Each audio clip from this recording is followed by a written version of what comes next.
పరమ తండ్రి నామంలో మీ అందరికీ కూడా సలోం. తన కుమారుడైన క్రీస్తు నామంలో మీ అందరికీ కూడా వందనాలు. ఈ యొక్క మా ఇదిగో వాక్యం అనే ఛానల్ ద్వారా, యూట్యూబ్ ద్వారా ఈ వాక్యాన్ని వింటున్న మీ అందరినీ దేవుడు దీవించి ఆశీర్వదించును గాక. పులి సంగమ మరియు ఉదయకాల సమయంలో అమూల్యమైన ఆయన మాటలు మనం విందాము. ఎందుకంటే అనుదినం కూడా వినుట వలన విశ్వాసం పెరుగును అన్న సత్యాన్ని మనకు తెలుసు కనుక విని వాటి ద్వారా ఒక విశ్వాసమే కాదు, సమస్తం కూడా మనము నేర్చుకుందాం. కనుక ఈ యొక్క సమయంలో చేస్తున్న ప్రార్థనకు ప్రతిఫలంగాను, ఇచ్చిన వాక్యానికి ప్రతిఫలంగాను, మనం అనుకూలంగాను మనం జీవించాలని తండ్రి నామములో మిమ్మల్ని కోరుకుంటూ ఈ యొక్క వాక్యం చివరి వరకు వినండి. ఎవరు కూడా మధ్యలో మిస్ అవ్వద్దు, దీన్ని విడిచిపెట్టవద్దు. ఎందుకంటే ఇది తండ్రి యొక్క మాటలు. ఇది నీ మాట నా మాట కాదు. సంగమ చాలామంది వారు ఏం చేస్తున్నారంటే ఈ వాక్యాన్ని 1-2 నిమిషాలు విని విడిచిపెడుతున్నారు.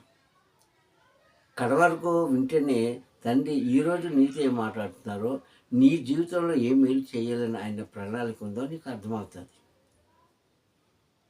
లోకంలో అనేక మాటలు మనం వింటూ ఉంటాం, అనేకలకు మనం మాటలు చెబుతూ ఉంటాం.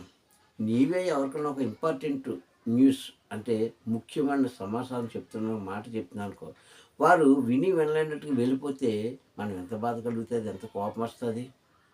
ఏంటి మనిషికి అంత నిర్లక్ష్యము, ఈయనకేంటి అంత ఇది, నా మాట వినకుండా వెళ్ళిపోయాడు అని మనం ఎంత బాధపడతామో. తండ్రి యొక్క ఈ వాక్యం కూడా వినకుండా మీరు మధ్యలో విడిచిపెట్టేస్తే తండ్రి కూడా అంతే బాధపడతాడండి. కానీ మనుషుల మాట కంటే తండ్రి మాట మనకి ఆధారము, ఆహారము, సమస్తం కూడా. ఇది గమనించుకున్నవారైతే చివరి వరకు ఉంటారని ఆశిస్తున్నాను. ఇక వాక్య సందేశంలోకి వెళ్తే ఈరోజు వాక్యం తండ్రి మనతో మాట్లాడుతున్న వాగ్దానపు వాక్యం ఏంటంటే, ఈ ప్రపంచంలో మేలుకరమైనది ఏది, ఉపయోగకరమైనది ఏది, మనకి అనుకూలమైనది ఏది అని ప్రశ్నించుకుంటే ఖచ్చితంగా ఏం కనిపిస్తుంది? క్రైస్తవుడికి వాక్యమే కనిపిస్తుంది. మంచిదే, కానీ వాక్యం వలె విలువైనది ఇంకోటి ఏముందంటే మాట వినుట. హల్లెలూయా. ప్రతి సంగమ చాలామంది ఈ మాటలు వినకనే జీవితాలను అర్థస్థానంగా, అకస్మాత్తుగా ఆ జీవితాల్లో మనం చీకటి తెచ్చుకుంటున్నామే. ఒకసారి ఆలోచిద్దాం. ఈరోజు వాక్య సందేశం ఏమిటంటే, ఉత్తమమైనది ఏది, అది ఎక్కడుంది? ఇది ప్రశ్నలు. ఒకటి ఏది, రెండోది ఎక్కడుంది అనే ప్రశ్నకు సమాధానం మనం చూసుకుందాం బైబిల్లోంచే. ఎందుకంటే బైబిలే క్వశ్చన్, బైబిలే అండ్ ఆన్సర్. బైబిల్ గ్రంథమే ప్రశ్నిస్తుంది, అదే గ్రంథం మనకు సమాధానం చెప్తుంది. Question and answer, that no more question and నో మోర్ ఆన్సర్. దీనికి మరలా ఒక ప్రశ్న కానీ ఒక సమాధానం కానీ లేదు. That is only Holy Bible. ఇది ఒక్కటే పవిత్రమైన గ్రంథం. కనుక ఈ యొక్క గ్రంథంలో రాయబడిన ప్రతి మాట కూడా మనకు అమూల్యమైనది. ప్రతిరోజు విన్న కొత్తగా ఉంటుందండి. అది ఎవరికి? కొత్తగా తలంచుకున్న వారికి.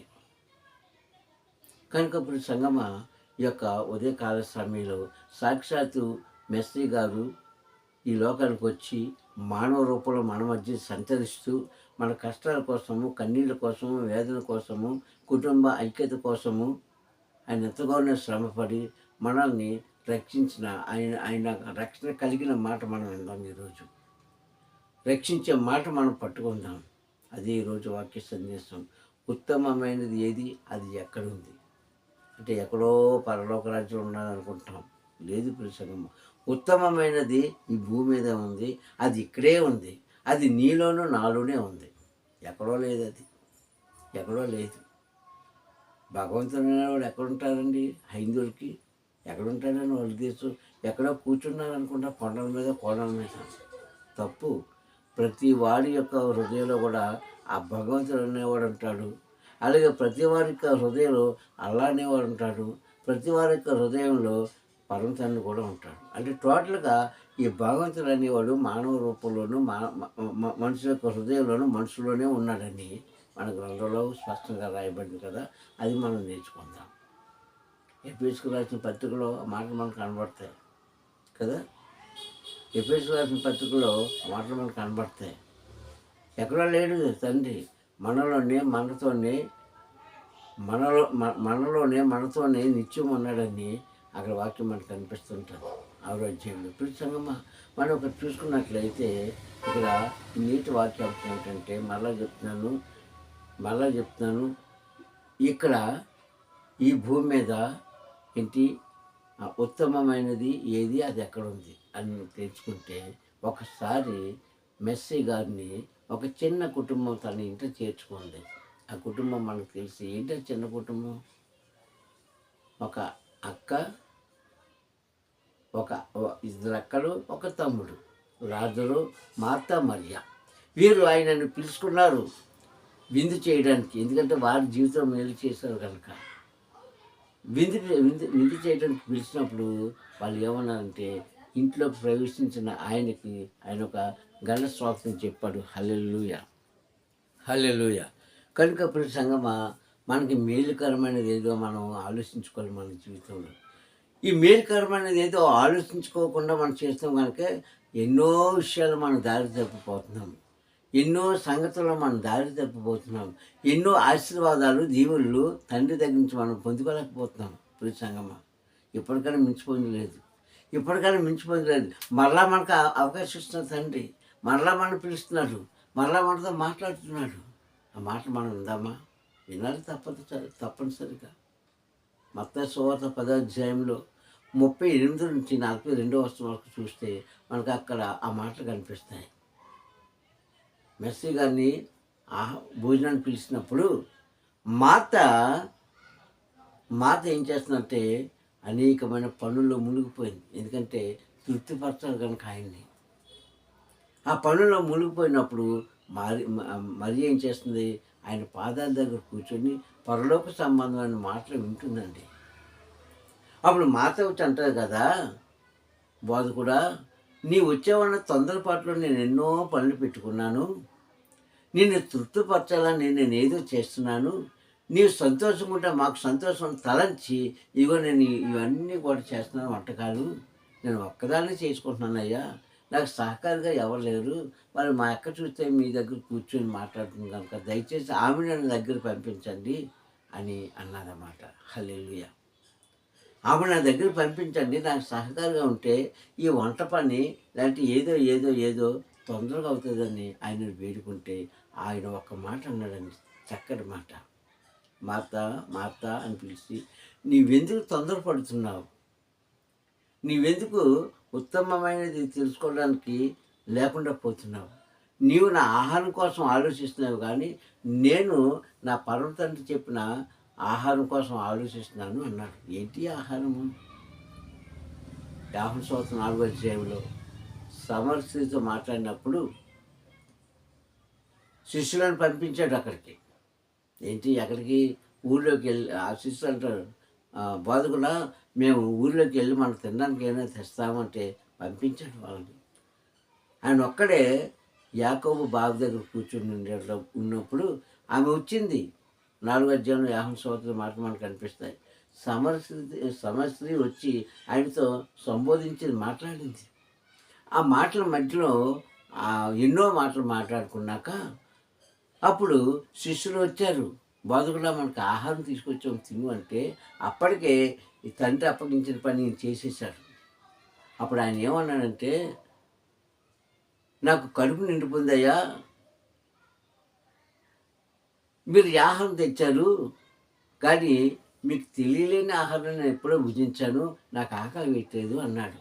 వాళ్ళు ఏమనుకున్నారంటే, మేము ఇలా వెళ్ళిన తర్వాత ఎవరైనా తీసుకొచ్చి ఏదైనా పెట్టారేమో, అది తినేసి మూతి తుడుచుకొని మంచినీళ్ళు తాగిసి బావి దగ్గర కూర్చున్నాడేమో అని అనాలోచనగా ఆలోచించుకున్నారు. ఎందుకంటే మానవుని యొక్క స్వభావం అంతే కదా, అలవాటు అంతే కదా.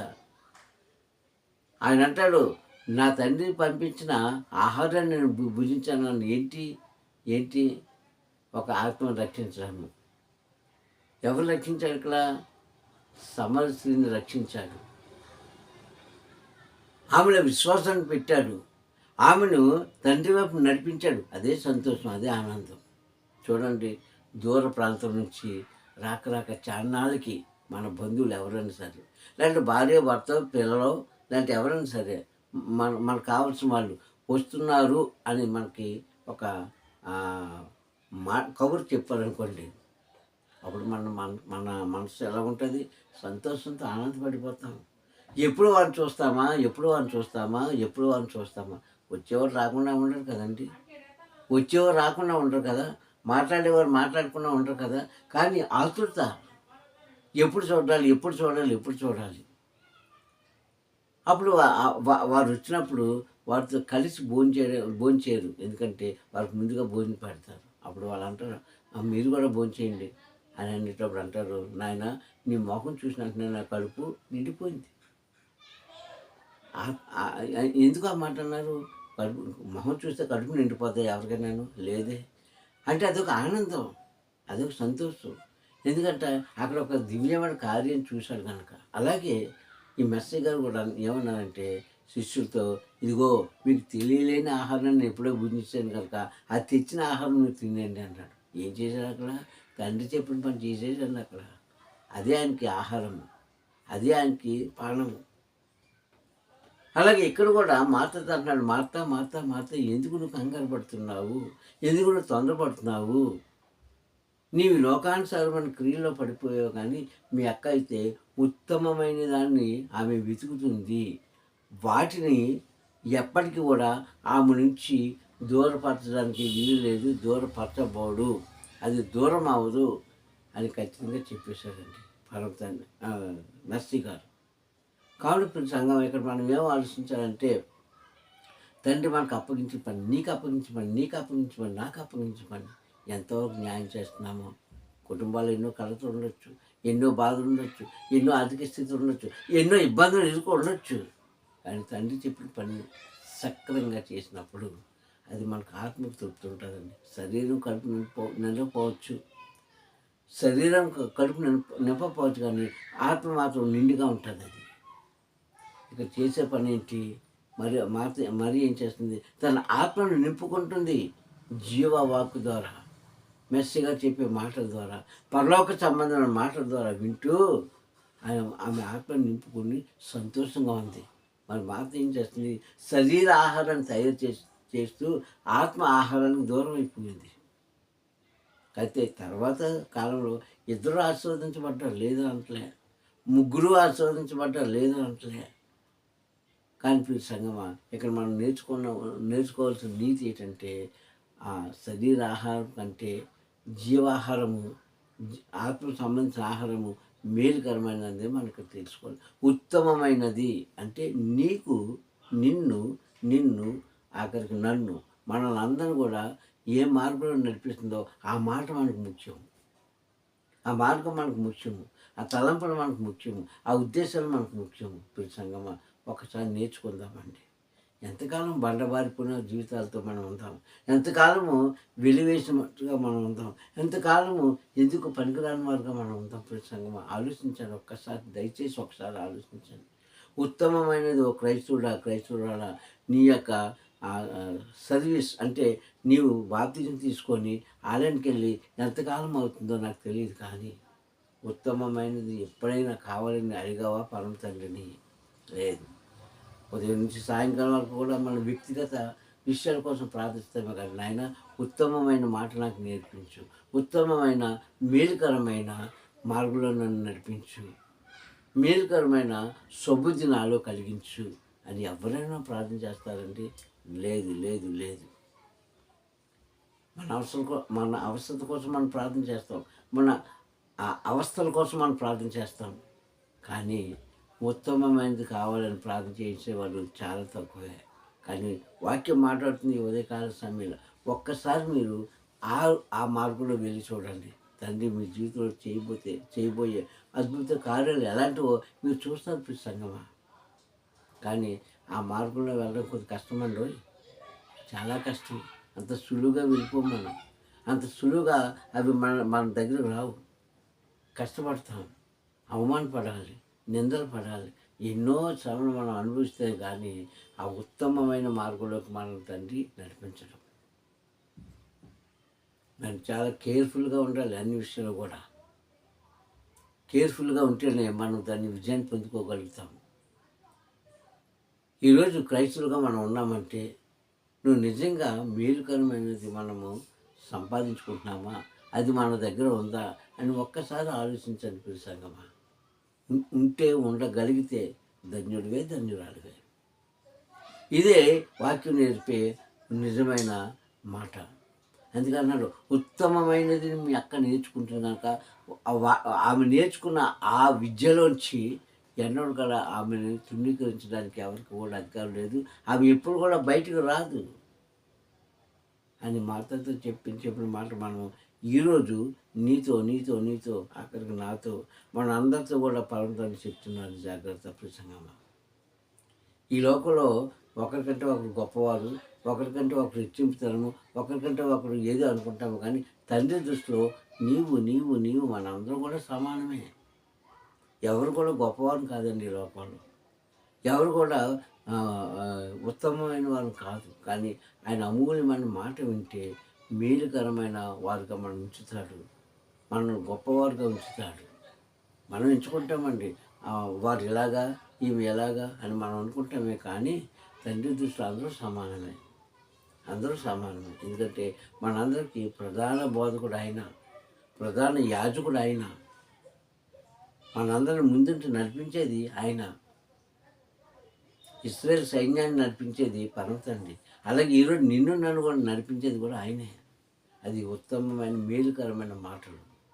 కావున ప్రియ సంగమా, ఒకవేళ నీ మనసు ఇంకా మార్పు చెందలేదా, నీవింకా అనాలోచనగా ఉన్నావా, నీవింకా నీ కుటుంబంలో బాధించబడుతున్నావా, నీ హృదయంలో అనాలోచనతో ఉన్నావా, దయచేసి ఇప్పుడే ఇప్పుడే ఇప్పుడే మోకరించి ప్రార్థన చేసిన ఆయన ఈ చెడు అన్నీ కూడా నా నుంచి తీసేసి నన్ను ఉత్తముడుగా ఉత్తమురాలుగా నీ దగ్గర ఉండినట్లుగా నాకు కృప చూపించండి. ఒక చిన్న ప్రార్థన చేయండి హృదయపూర్వకంగా. వింటున్న తండ్రి, చూస్తున్న తండ్రి మేలు చేయక మానాడు. ప్రార్థించుకుందాం. దయగలనైనా కృపగల తండ్రి, లోకరక్షకాన్ని నీకే స్తోత్రం చెల్లిస్తున్నాను. ఈ ఉదయకాల సమయంలో నా ప్రభా మమ్మల్ని జ్ఞాపకం చేసుకున్నందుకు నీకు స్తోత్రం. ఘనత మహిమ ప్రభావాలు మీరు పొందుకోండి తండ్రి. నీ చిత్తమతి నా ప్రభా మాకు కావాల్సిన ఈవులు దయచేసి తండ్రి నీ కృపను నింపి నడిపిస్తామని నమ్ముతూ నా ప్రభా నీ రాజసమైతే వాక్యం బిడ్డ అందరూ కూడా తండ్రి నాన్న నిజమైన తండ్రి విలువైనది ఏంటో మీరు మాకు నేర్పిస్తున్నందుకు స్తోత్రం చెల్లిస్తూ మహిమ గంట ప్రభావాలు మీరు పొందుకోండి. అయ్యే తండ్రి నా ప్రభావం మేమందరం కూడా నిజమైన మార్గంలో నడిచి మేలుకరమైన మాటలు వింటూ మేలుకరమైన క్రియలు చేస్తూ నీ నామాన్ని కనపరిచే భాగ్యం కలుగు చేయమని మా ప్రియ రక్షకుడైన క్రీస్తు నామని ప్రార్థన అడిగి పొందుకుంటున్నాం పరమ తండ్రి. హల్లెలూయా హల్లెలూయా హల్లెలూయా. మీ అందరికీ వందనములు. తండ్రి మమ్మల్ని దీవించి ఆశీర్వదించుగాక. Praise the Lord. అందరికీ షాలోమ్ అండి, షాలోమ్.